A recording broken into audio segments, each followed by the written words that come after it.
Donc Baptiste et Clémence, on habite à Nevers. Je voulais venir à Montligeon pour la Toussaint avec nos enfants.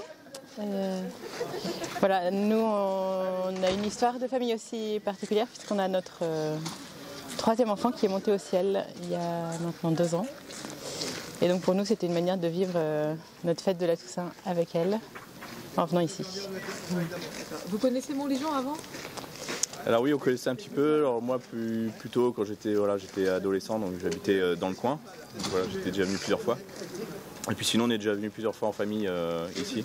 Sinon c'est un beau lieu qui a vraiment du sens pour nous, donc on aime bien y retourner régulièrement. Oui.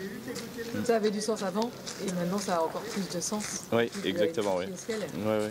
Ah ouais. Et puis c'est un lieu assez unique aussi en France où on sent qu'on peut être écouté et entendu et compris dans les souffrances qu'il peut y avoir aussi d'une personne très chère qui est montée au ciel. Donc c'est vraiment un lieu de ressourcement. Oui. En fait, ce qui nous touche, nous, c'est tout simplement d'entendre parler du ciel.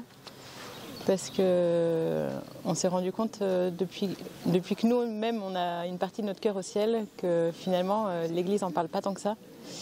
Et c'est vrai que pour des personnes endeuillées, alors peut-être encore plus quand c'est la chair de notre chair qui est au ciel, mais c'est quand même une souffrance qu'on n'en parle pas davantage. Et en fait, à Montligeon, ce qui est confortable et apaisant, c'est qu'en fait, on vit avec le ciel. Et que c'est devenu notre quotidien depuis 2 ans.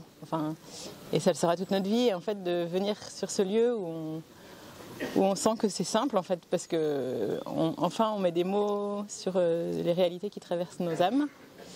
Ça, c'est vraiment apaisant. Et c'est vrai que c'est ce qu'on a ressenti hier à la messe de la Toussaint aussi, en particulier dans les mots de Monseigneur Rouget, où on sent que c'est un lieu où la proximité du ciel est facile et mise en mots. Et voilà, ça c'est un beau cadeau.